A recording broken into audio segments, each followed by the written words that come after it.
Bonjour à tous, content de vous revoir. Voilà, ça va faire maintenant près de 5 ans, 4e assemblée je crois, que je viens vous exposer les différents procès qui ont été initiés contre, je vais les appeler comme ça, des sociétés malveillantes, sociétés qui n'avaient qu'un seul but, c'était le profit, l'aspect écologique, l'aspect énergétique, l'aspect du consommateur, mais ces sociétés-là n'en avaient cure. On le sait, la première société qui est tombée grâce à des membres de la SBL, c'est la société Home Vision. Nous sommes sur une faillite qui remonte déjà maintenant au 4 décembre 2013 et je pense que certains d'entre vous attendent des nouvelles de la part du curateur. 4 ans déjà que 2600 familles se sont retrouvées confrontées à cette faillite qui était une bonne chose puisque cette société, comme tant d'autres, et je vais en parler après, mais cette société, qu'est-ce qu'elle faisait? Elle avait arrêté, nous sommes dans le système du tiers payant, win-win si on veut, cette société avait arrêté de payer les mensualités du prêt que vous aviez contracté et gardait par-devers elle les certificats verts. Au jour de la faillite, vous avez pu récupérer vos certificats verts, donc c'est une bonne chose. C'est une bonne chose pour 2200 membres, ou en tout cas clients d'Home Vision, c'est une mauvaise chose pour ceux qu'on appelle les 100 panneaux. Ils étaient 400 chez Home Vision. Alors, quelles sont les nouvelles du curateur? Eh bien, nous n'arrêtons pas de les interpeller pour leur poser la question de savoir si vous avez rentré des déclarations de créances, vous avez tous perdu de l'argent lié à cette faillite, pour savoir s'il y a un espoir d'obtenir un dividende. Dividende qui serait né, bien évidemment, de la réalisation de l'actif par le curateur, c'est-à-dire, on va rechercher chez M. Cacciatore toutes ces voitures de luxe, Ferrari et autres, on vend toutes ces maisons et on va également en Italie vérifier s'il n'a pas un patrimoine personnel. Alors, les réponses du curateur, elles sont en 3 temps. J'ai ici un mail du curateur du 2 juin 2015. Maître Étienne, j'ai bien reçu votre interpellation. Dans l'état actuel de la faillite, nous ne disposons pas d'un actif permettant de désintéresser tous les créanciers. Nous venons de réaliser l'immeuble, nous vous tiendrons au courant. Très bien. 23 janvier 2016, Maître Étienne, j'ai bien reçu votre interpellation. Les devoirs de cette faillite ne sont pas clôturés en raison de la procédure pénale. Mais je dois vous avouer que le juge d'instruction qui était en charge vient de prendre sa pension. L'action pénale va reprendre.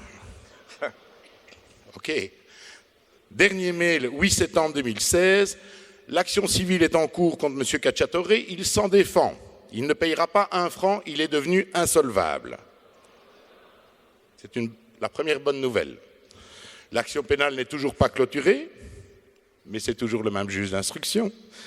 Mais il apparaît, et ça c'est la nouvelle d'aujourd'hui, je n'avais pas pu vous la donner lors de la dernière Assemblée générale, il apparaît certain qu'aucune somme ne pourra être payée aux créanciers que vous représentez.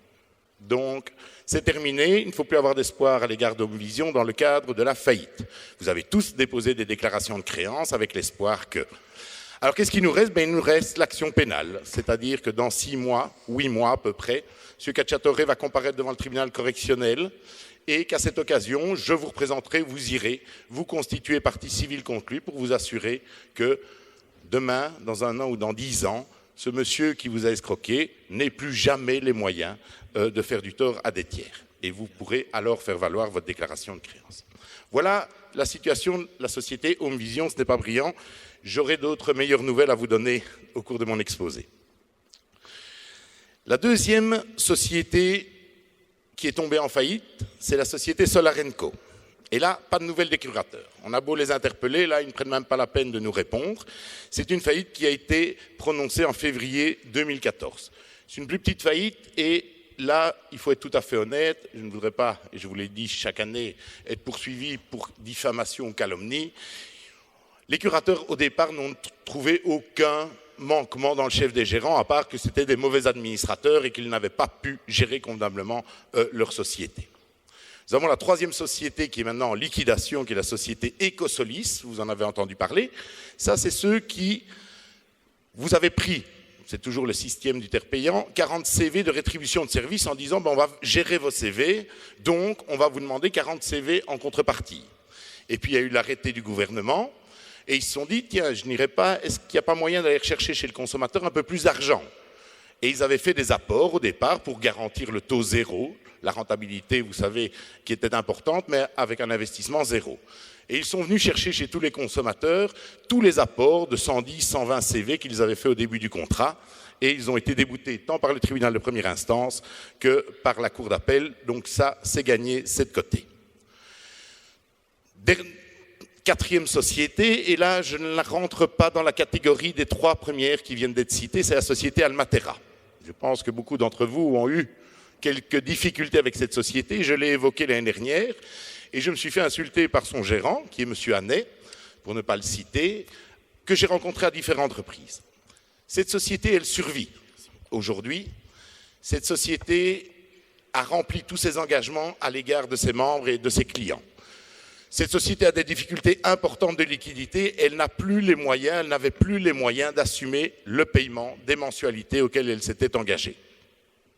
Alors, qu'est-ce qu'elle a fait? Elle s'est dit, ce que je vais faire, c'est que s'il y a une mensualité de 500 € à rembourser aux gens, je vais garder 200. Et on verra bien s'ils s'en aperçoivent. On les a mis devant le fait accompli. La politique n'était pas géniale, il faut le reconnaître. Il y a certaines personnes qui se sont retrouvées dans des situations où, ne regardant pas leur compte vert, la banque qui essayait de prélever ces 500 n'y arrivait pas. Et donc, après 1 ou 2 mises en demeure, les crédits ont été dénoncés et ces personnes se sont retrouvées fichées à la Banque nationale avec l'impossibilité de rembourser un prêt. Ça, c'est à peu près la situation que je vous ai évoquée l'année dernière concernant la société Almatera. Au jour d'aujourd'hui, je peux vous affirmer une chose positive, c'est que Almatera a remboursé, lorsque vous écrivez à Almatera et que vous leur adressez une mise en demeure, a remboursé 100% des clients qui m'avaient consulté. Pour les personnes dont le crédit a été dénoncé, Almatera a remboursé 100% des crédits qui avaient été dénoncés, ou en tout cas a pris l'engagement de le faire.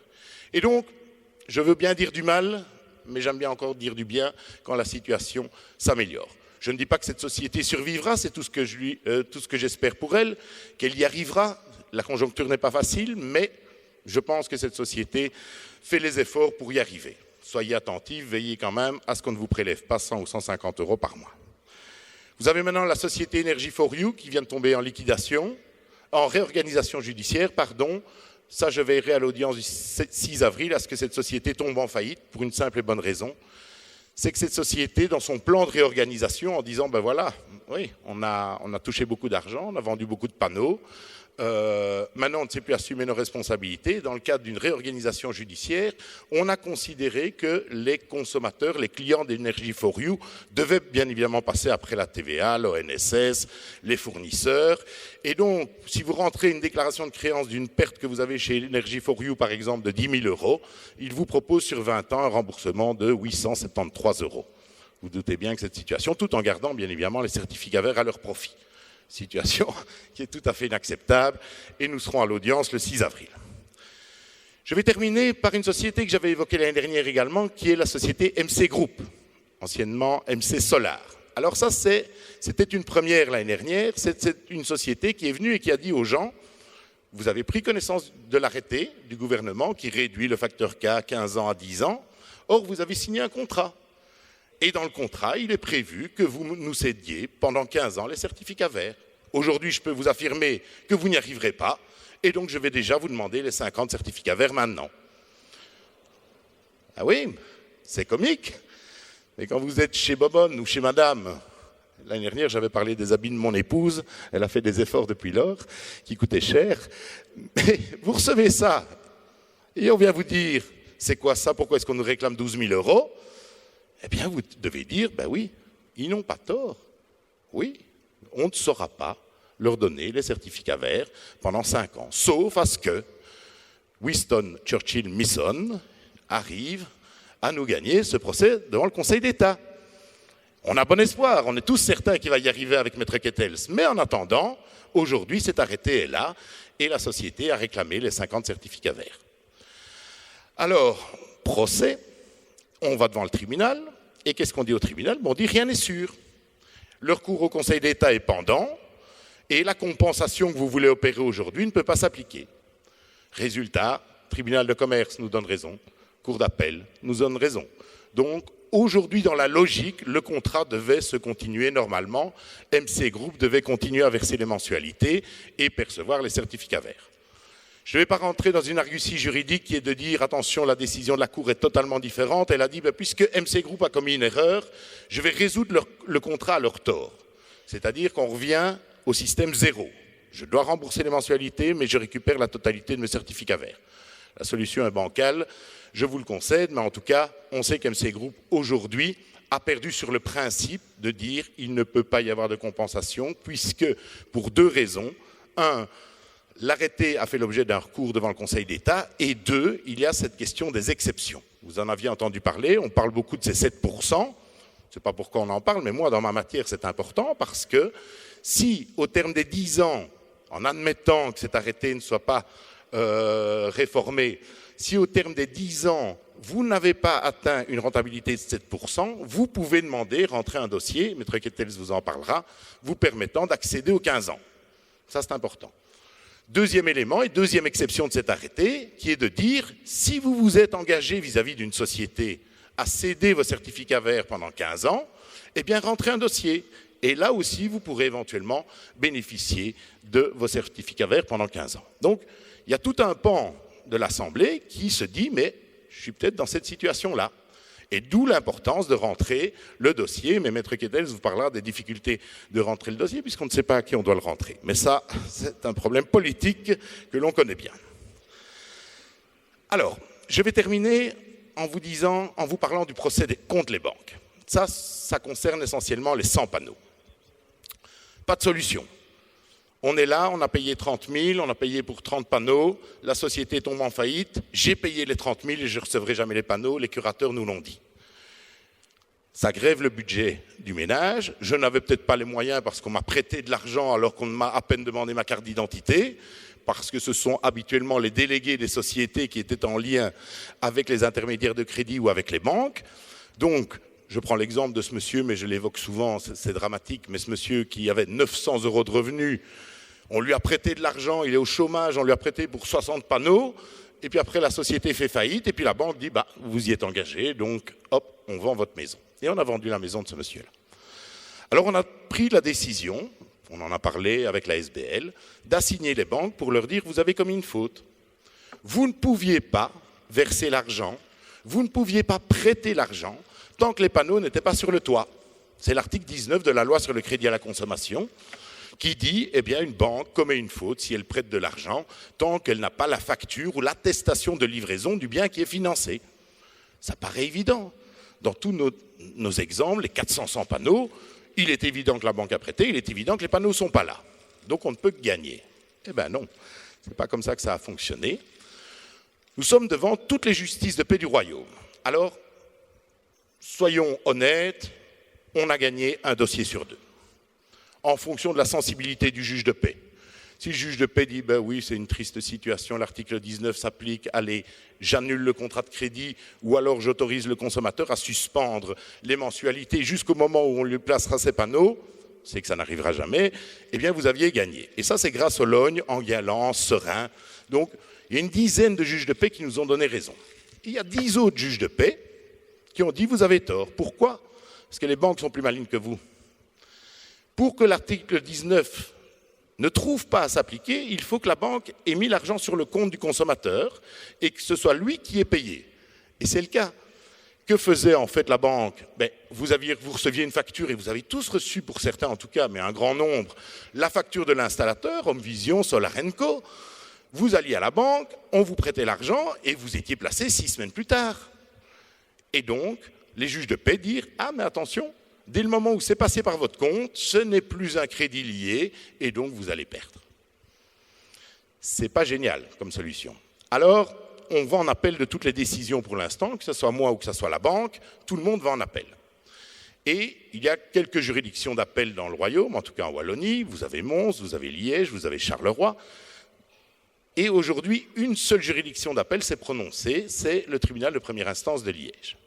Alors ça, c'est un peu une décision à la Pyrrhus, c'est comme ça qu'on dit, je crois. C'est de dire, voilà, vous consommateurs, vous avez 30 000 € perdus, jetés à la poubelle. J'estime que la banque ignorait pourquoi elle prêtait de l'argent.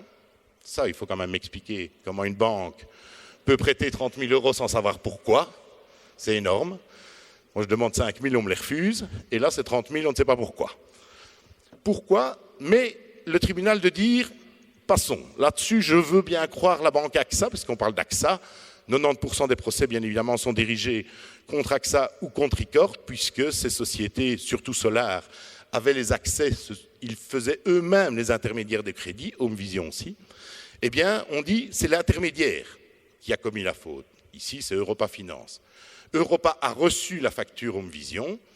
Europa a peut-être oublié de l'envoyer à la banque. Et donc, c'est Europa qui doit rembourser le crédit du sans panneau concerné.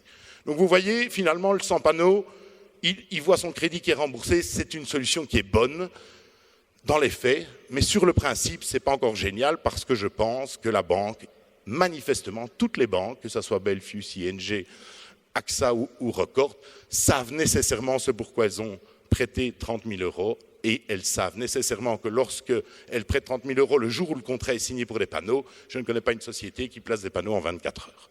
Voilà la situation pour les banques. Donc l'espoir, il est là, mais on n'a pas encore les décisions de tous les tribunaux d'instance et d'appel. Alors il nous reste quoi? Il vous restera les dossiers à rentrer à la fin de vos 10 ans. Maître Quétez vous parlera des délais et il nous restera à poursuivre le procès contre les banques. Il nous restera également à nous constituer partie civile contre M. Cacciatore en espérant bien évidemment qu'il n'y ait pas d'autres sociétés qui ne respectent pas vos droits. Voilà, j'ai dit et je vous remercie.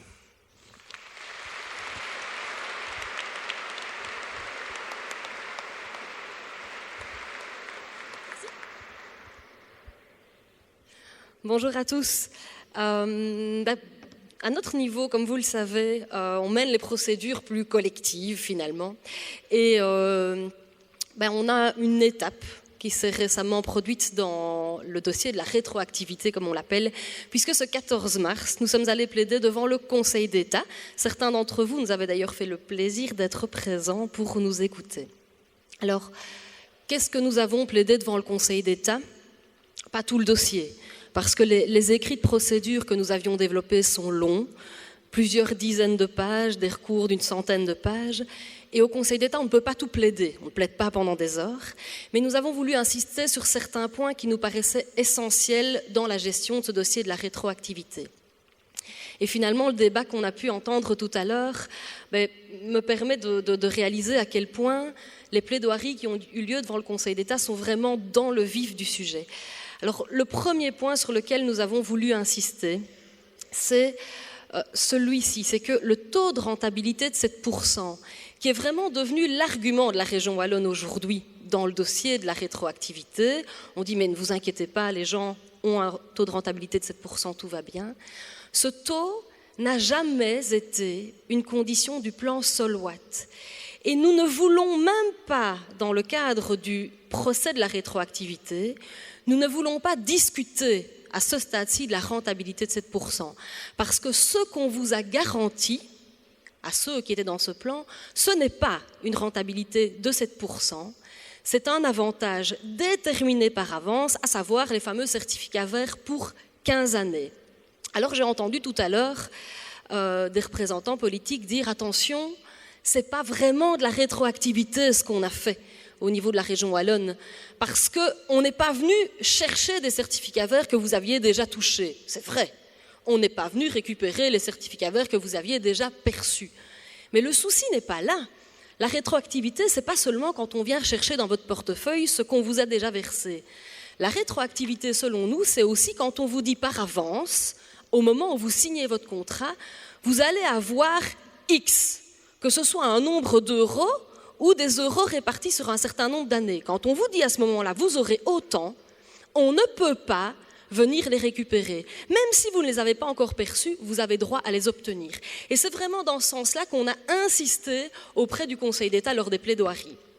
Alors, l'arrêt, il est attendu, l'arrêt du Conseil d'État. Il n'y a pas de date qui est déterminée, c'est un peu particulier, contrairement à ce qui se passe devant d'autres tribunaux.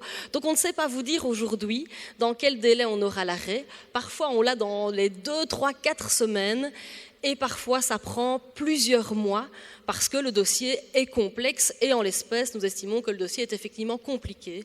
Donc nous attendons et évidemment nous vous tiendrons informés dès que nous obtiendrons l'arrêt. Alors ce qu'on voulait aussi vous dire aujourd'hui, c'est que cette procédure au Conseil d'État, ce n'est pas tout C'est une chose. On demande au Conseil d'État de dire si la rétroactivité, elle est admissible ou pas admissible. Vous le savez, on estime qu'elle ne l'est pas du tout. On a pointé du doigt des gros problèmes dans le dossier de la région wallonne. Selon nous, un pouvoir public qui prend une décision doit savoir ce qu'il fait. Vous, quand vous investissez à titre personnel, vous choisissez d'acheter une maison par exemple, vous faites une analyse de votre budget. Vous regardez précisément quelles sont vos capacités financières. Ça s'appelle une gestion en bon père de famille, comme on dit. Eh bien, ce qu'on prétend, c'est qu'en l'occurrence, la région wallonne, dans le dossier, en tout cas du plan Solwat, n'a pas géré en bon père de famille. Et pour gérer en bon père de famille, ce qu'il fallait tout d'abord, c'est connaître précisément ces données. Vous, quand vous analysez votre budget, vous regardez vos factures précises, combien est-ce que je dois payer d'électricité, d'eau, etc. Et vous projetez de manière prudente. Eh bien, ici, nous avons pointé dans tout le dossier, grâce à l'aide également des membres de la SBL, des problèmes, des chiffres qui ne sont pas cohérents, des chiffres qui sont contradictoires entre des autorités pourtant qui sont censées être compétentes. Un exemple, la bulle des certificats verts, qui est finalement la raison pour laquelle on a retiré 50 certificats verts. Cette bulle, eh bien, les chiffres de la bulle ne sont pas les mêmes selon qu'on prend les rapports de la COAP, de la CREG notamment. Nous avons pointé du doigt toutes ces lacunes dans le dossier de la région wallonne et sur ces points très précis, nous n'avons jamais reçu de réponse de la part des avocats de la région wallonne. Sur ces points précis, on n'a pas de réponse. Et donc, nous avons développé tout ça. Qu'est-ce qui va se passer une fois qu'on aura l'arrêt du Conseil d'État? Il y a plusieurs cas de figure. Un des cas de figure, c'est que le dossier monte à l'Europe, on vous l'a déjà dit. On a posé la question de la violation du droit européen, et à ce moment-là, il faudra encore attendre. Soit on a un arrêt qui est positif et qui nous dit effectivement la rétroactivité est illégale, on annule les arrêtés, et donc là, tout va bien, vous récupérez les 50 certificats verts. Soit on a un arrêt négatif et le Conseil d'État, entre guillemets, n'invalide pas les arrêtés. Eh bien, ce qu'on voulait que vous sachiez aujourd'hui, c'est que le procès ne s'arrêtera pas là. Et là, c'est vraiment très important. Pourquoi ? Parce que le Conseil d'État, il a une compétence stricte. Il va analyser la validité des arrêtés qui ont retiré les 50 certificats verts. Point. Qu'est-ce qu'il ne fait pas, le Conseil d'État ? Il ne va pas analyser toute la gestion par la région wallonne du dossier des énergies renouvelables et notamment du dossier des petits producteurs d'énergie verte par panneaux photovoltaïques. Et nous estimons que, indépendamment des arrêtés, il y a des fautes de gestion. Et quoi qu'il arrive, nous avons déjà préparé, et nous y planchons encore maintenant, une action en responsabilité contre la région wallonne. Et là, on est en plein dans la gestion du bon père de famille. Tout comme vous, vous êtes responsable des erreurs que vous commettez dans la gestion de votre patrimoine. Les pouvoirs publics doivent être responsables. Je ne vous ferai pas de citation de Winston Churchill, je laisse à Maître Misson le soin de le faire, il est beaucoup plus doué. Mais par contre, moi j'ai à cœur quelque chose d'essentiel, c'est que pour moi, gouverner, c'est prévoir. Et quand j'entends la région wallonne dire « mais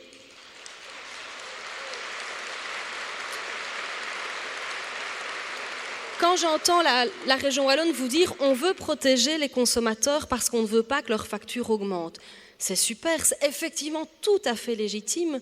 Le souci, c'est pourquoi est-ce que la facture potentiellement pourrait augmenter ? Parce que la région wallonne n'a pas bien géré le dossier selon nous.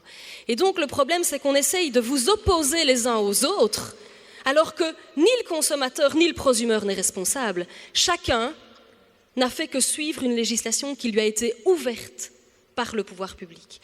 Et donc nous sommes intimement convaincus, et nous le défendrons en justice, ce sera évidemment plus compliqué que devant vous, mais nous sommes convaincus qu'il y a un problème dans la gestion de ce dossier.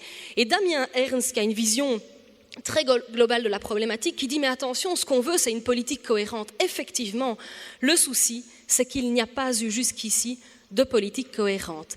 Et là, ce que vous devez savoir aussi, c'est que le problème, il dépasse les partis politiques. J'entends les points de vue que vous pouvez avoir sur tel ou tel parti et sa gestion. Moi, je pense qu'il faut élever le débat.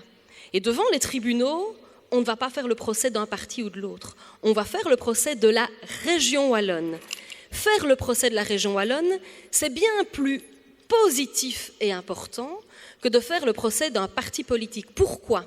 Parce que si nous gagnons en disant « un pouvoir public ne peut pas modifier sa législation comme ça sans cesse, en tout cas pas quand il a fixé des avantages a priori », ça va envoyer un signal très fort pour l'avenir, pas seulement à un parti politique, mais à tous les pouvoirs publics. Vous ne pouvez pas gérer les choses sans prévoir correctement, comme nous, chaque particulier, nous le faisons pour notre famille. Vous devez gérer de manière cohérente. Et donc le procès civil qu'on prépare, quoi qu'il arrive, qu'on gagne, qu'on perde au Conseil d'État, peu importe, il va être intenté parce que nous pensons que c'est un devoir de citoyen de l'intenter face à ce dossier qui est un exemple de mauvaise gouvernance.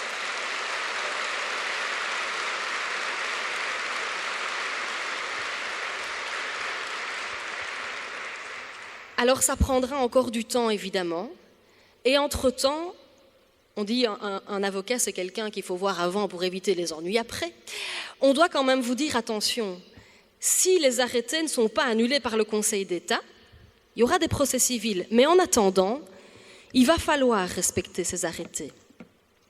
Ces arrêtés, ils ont ouvert une porte de sortie qui est le fait d'introduire un dossier à la COAP. Maître Étienne vous l'a dit tout à l'heure, il y a deux hypothèses, et on vous rend vraiment très attentif à ça. Il y a deux hypothèses qui sont prévues globalement, soit si le taux de rentabilité de 7% n'est pas atteint, alors on est bien d'accord, selon nous, le taux de rentabilité de 7%, il n'est pas un critère, sauf qu'en attendant, il est dans l'arrêté. Donc, c'est un critère, le taux de rentabilité. L'autre, c'est quand la diminution du facteur K va impacter des contrats en cours, par exemple les tiers investisseurs. Vous pouvez à ce moment-là demander à la COAP une dérogation à la réduction du facteur K. Et là où vous devez être très attentif, c'est que ce dossier-là, il doit être introduit dans un délai entre 18 et 6 mois avant vos 10 ans. Donc chacun, en fonction de la date butoir, la date clé de votre installation, vous comptabilisez les 10 ans et au minimum 6 mois avant, il faudra introduire votre dossier à la COAP.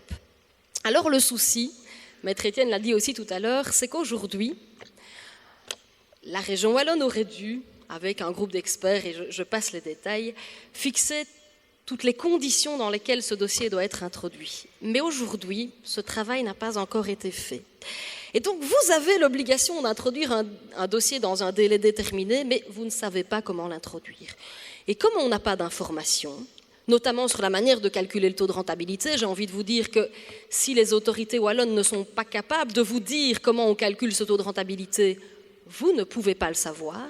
Le seul conseil qu'on peut vous donner par prudence, c'est d'introduire les dossiers, d'envoyer tous les documents que vous avez, dire à la COAP, prenez vos responsabilités et nous, on sera là en fonction des décisions qu'ils prendront pour les contester le cas échéant.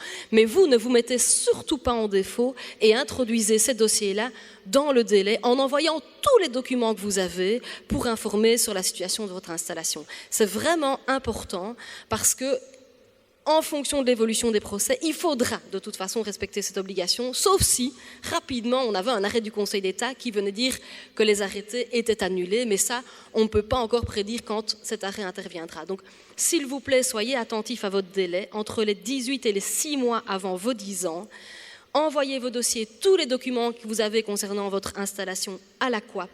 Et lorsque vous avez des décisions, eh bien, nous pourrons intervenir à ce moment-là pour réagir. Alors voilà, en bref, on est toujours là. Sur le dossier de la tarification, pour le moment, vous le savez, on avait obtenu gain de cause à la Cour d'appel. Le dossier est en cassation et on est dans une phase où il n'y a pas grand-chose qui se passe. On suit. On réfléchit avec l'aide à nouveau des membres de la SBL pour être prêt à agir en fonction de ce qui va être décidé au niveau de la COAP et ou du gouvernement wallon, parce qu'au niveau de la répartition des compétences, c'est encore un peu compliqué, mais on travaille. Alors là, vous ne voyez pas encore des procédures concrètes, mais en permanence, on suit les dossiers pour être prêt, parce qu'au moment où il faudra réagir, on devra le faire vite de toute façon. Donc voilà, on vous remercie en tout cas pour votre confiance et je vais céder la parole à Maître Misson pour la suite. Merci beaucoup à tous.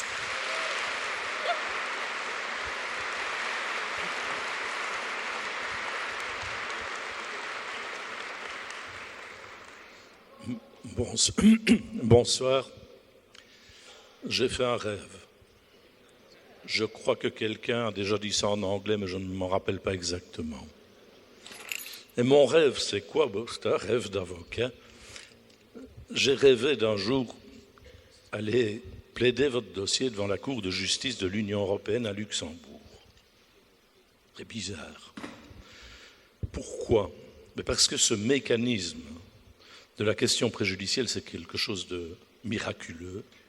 Un juge, n'importe quel juge, un petit juge, un juge de référé, un juge de paix, pose une question à la Cour de justice à Luxembourg. On réunit tout le monde, on réfléchit. Tous les États membres de l'Union européenne sont invités à faire des observations. La Commission européenne a le devoir de déposer un rapport. Il y a un avocat général qui donne un avis. Et une décision est prise. Le droit européen, c'est ceci. Et à partir de ce moment-là, le dispositif de l'arrêt de la Cour de justice a exactement la même force juridique qu'un article du traité de Rome. Tous les gouvernements d'Europe sont obligés de respecter l'arrêt sous peine d'être poursuivis en manquement devant la Cour de justice. Tous les juges d'Europe sont obligés d'appliquer l'enseignement de l'arrêt. C'est très fort. C'est d'ailleurs pour ça que tous les gouvernements d'Europe ont le droit d'envoyer leurs avocats à cette audience pour faire valoir leur point de vue. Et ça va vite, et ça peut même aller très vite, quand le juge national demande un traitement d'urgence. Mais, vous me direz, oui, mais enfin, qu'est-ce que notre problème a à voir avec le droit européen ? On connaît la boutade. Si vous ne vous occupez pas du droit européen, le droit européen, lui, il s'occupe de vous. Et l'Europe a considérablement travaillé sur la problématique qui nous vaut de nous réunir cet après-midi. Il y a 2 directives qui ont été récemment adoptées, des dizaines de pages, des centaines d'articles, des dizaines de pages, des centaines d'articles sur le problème de l'énergie. L'Europe se tracasse et se préoccupe, et le fait est que ce qui n'est pas fréquent, c'est que cette directive est co-signée par 3 des 4 pouvoirs importants de l'Union européenne. Le 4e pouvoir, c'est la Cour de justice. On va en reparler, elle ne signe pas de directive. Les 3 autres ont travaillé ensemble pour rédiger ces directives de plusieurs dizaines de pages, de plusieurs centaines d'articles. Les 3 autres, c'est la Commission européenne, c'est le Parlement européen et c'est le Conseil européen, les États membres. Donc, les problèmes que vous avez, chacun d'entre vous, dans votre ménage, dans la gestion de votre domicile, de votre installation, c'est un problème, et il faut en être conscient, il faut le comprendre, et c'est important pour vous, et ça doit vous rassurer, c'est un problème qui agite les plus hautes autorités de l'Europe. Et fait rare, 3 des plus hautes autorités se sont réunies, ont travaillé ensemble longtemps, et sont arrivées à un consensus, pas sur 3 mots, pas sur 2 phrases, pas sur une idée, mais un consensus sur plusieurs centaines de pages, sur ce qu'il faut faire en la matière. Bien. Et mon idée, notre idée, serait, par ce mécanisme de la question préjudicielle, de mettre le 4e pouvoir, il n'y en a que 4 dans l'Europe, de mettre le 4e pouvoir, la Cour de justice, en branle, pour qu'elle dise « voilà ce qu'est le droit ». Et je vous l'ai dit, quand la Cour de justice le dit, ça vaut le droit.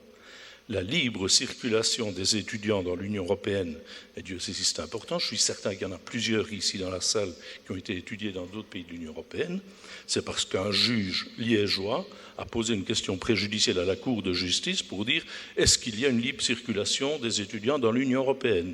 Ça n'était pas dans le traité de Rome. Tout le monde a dit c'est une drôle de question. Et la Cour de justice, elle a dit oui. Si on veut que les gens puissent travailler dans l'Union européenne, il faut qu'ils puissent aller étudier dans l'Union européenne. Et donc, le problème de l'énergie est un problème qui est de nature à être de la compétence de l'Union européenne et qui peut dire « voici quels sont les devoirs des États » parce qu'il y a un défi extraordinairement important pour l'Union européenne, pour ses ménages, pour ses habitants et pour ses gouvernements. Et l'importance de ce défi vient du fait que la partie pour nous Européens, elle est mal engagée. L'énergie est une grande faiblesse de l'Europe. Nos concurrents, quand vous pensez aux États-Unis par exemple, à nos grands concurrents, c'est immense, c'est grand. L'électricité, 40% moins chère que chez nous. Il n'y a pas de frontières. Le pays est unique depuis la Révolution américaine. La Chine, c'est grand. Et la Chine, en plus, a une main-d'œuvre qui est scandaleusement bon marché. Ce sont nos concurrents. Et nous avons, nous, des marchés de l'énergie qui restent nationaux. Les réseaux d'électricité de la plupart des pays ne sont pas interconnectés. Beaucoup de pays n'arrivent pas à exporter leur énergie. Et tout ça, il faut qu'il y ait quelque chose qui se passe. Il faut que le droit soit dit. Il faut que ce soit du droit qui ait une véritable obligation. Le défi pour les générations futures doit être relevé et ça implique un passage par la Cour de justice. Le problème, c'est que s'il y a des juges qui, dès qu'ils voient la question, dès qu'ils pensent qu'elle a un intérêt, ils la posent et ils obtiennent une réponse, mais il y en a d'autres, beaucoup d'autres, la majorité des autres, qui pensent d'abord devoir réfléchir en droit national. C'est plus traditionnel, c'est plus facile, et c'est comme ça que ça se passe. Mais nous avons pris l'habitude, avec mon équipe, M. Kettels en premier, nous avons pris l'habitude de parler du droit européen chaque fois que nous passons devant une juridiction. On en a parlé devant la Cour d'appel de Liège et on a plaidé sur la question devant le Conseil d'État. La question préjudicielle sera-t-elle posée? Je l'espère, ça peut être extrêmement important. Et à partir de ce moment-là, nous avons pu voir tantôt comme les tensions peuvent s'installer rapidement entre les acteurs. C'est votre faute, c'est pas la mienne, etc. Il faudrait faire ceci, vous cachez cela, etc., etc. Dès l'instant où la règle sera la même pour toute l'Union européenne en la matière, tout changera. Voilà un message d'espoir que je voulais vous faire passer. Je tenais évidemment à vous expliquer que nous travaillons là-dessus et que ça pourrait être extrêmement fécond comme démarche. Alors maintenant, je suis en proie à un doute qui n'a plus rien à voir avec le doute sur la réponse à une question préjudicielle, mais les représentants de la SBL m'ont dit, Maître Misson, les autres années, vous avez fait rire la salle en parlant de Winston Churchill, en faisant des citations de Winston Churchill. Il y aura certainement des personnes qui s'attendent à ce que vous remettiez le couvert. Bien. Je ne sais trop que faire, parce que d'habitude, j'avais la parole en début de séance. Ma foi, tout le monde en début de séance trouve qu'on a bien le temps de rire un coup. Et l'heure est un peu avancée. Alors, j'avais préparé, je crois que je vais passer une bonne partie de ce que j'ai préparé, mais je vais quand même vous en livrer quelques-unes. Cela étant, vous vous dites peut-être, Maître Misson, est-ce que ce n'est pas un fan de Winston Churchill ? Est-ce que ça n'a pas tout ça une portée politique? Parce qu'après tout, Churchill, c'était loin d'être neutre au niveau politique. Je vous rassure, je ne suis pas un vieil aristocrate anglais conservateur du siècle dernier. Donc ceci n'a d'autre but que d'éventuellement mettre un tout petit peu d'humour dans cette réunion austère mais très intéressante. Churchill rencontre le maréchal Montgomery. Montgomery, je ne bois pas, je ne fume pas et je suis d'attaque à 100%. Churchill, et moi je bois, je fume et je suis d'attaque à 200%.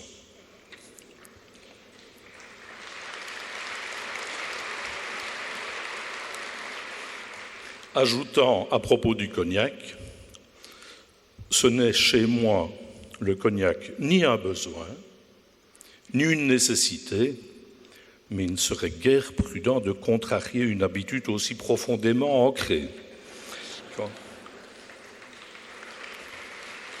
Ah ben, je vois que ça prend, hein. Il y a toujours de l'énergie pour rire dans ce pays. Alors, une autre. Un nombre effroyable de mensonges circulent de par le monde, et le pire, c'est que la moitié sont vrais.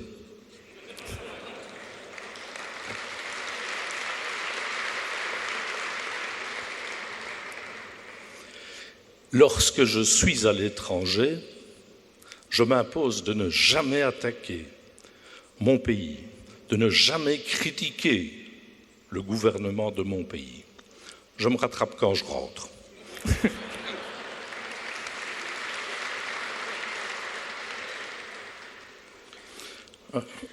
Churchill a un député qui embêtait tout le monde, qui était trop long, etc. Je comprends bien que monsieur le député souhaite continuer à discourir. Il a sérieusement besoin de s'entraîner.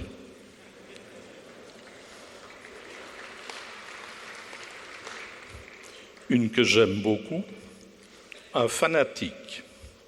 On parle beaucoup des fanatiques pour le moment. C'est quelqu'un qui ne peut pas changer d'avis et qui ne veut pas changer de sujet.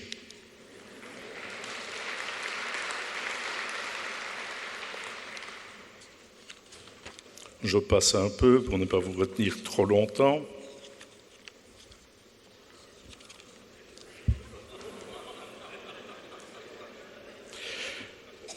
Churchill à la BBC en 1943. Il n'est pas de meilleur investissement pour une société que de mettre du lait dans les bébés.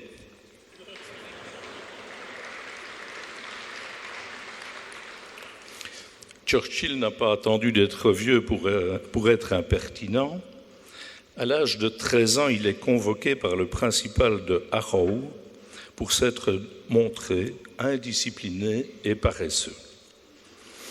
Le principal du collège lui dit « J'ai de solides raisons d'être mécontent de vous. » Churchill « Moi aussi, monsieur, j'ai de solides raisons d'être mécontent de vous. »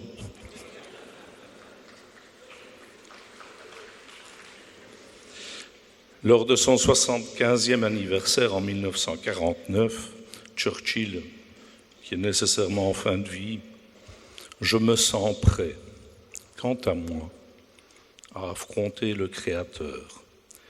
Mais lui, est-il vraiment préparé pour cette terrible épreuve ? »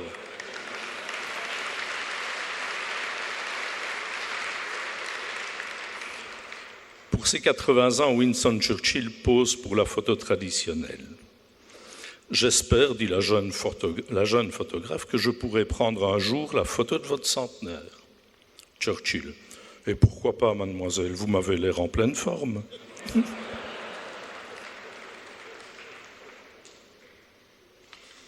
Alors, je vous ai déjà raconté ça vous avait fait rire, les tensions entre Churchill et son gendre. Churchill ne le supportait pas, avait tout fait avec son épouse pour que le mariage n'ait pas lieu. Le mariage avait eu lieu, ce qui avait valu à Churchill de dire à ses invités, bon ben, elle a eu ce qu'elle préférait, maintenant il faudra bien qu'elle préfère ce qu'elle a. Bon. Ça n'a évidemment pas amélioré leur relation. Et ma foi, il était dans la famille. Un beau jour, Churchill et son épouse sont invités chez leur fille et leur gendre. Et Churchill a d'une humeur massacrante, il ne supporte pas son gendre, il ne dit rien, il tire la gueule, comme on dit. Et à un moment donné, le gendre, qui veut essayer de faire un peu de conversation, dit à son beau-père, mais finalement, quelle est la personne qui vous a le plus impressionné de tous les acteurs de la Seconde Guerre mondiale ? Churchill. Mussolini. Pourquoi ? Parce qu'il a fait fusiller son gendre.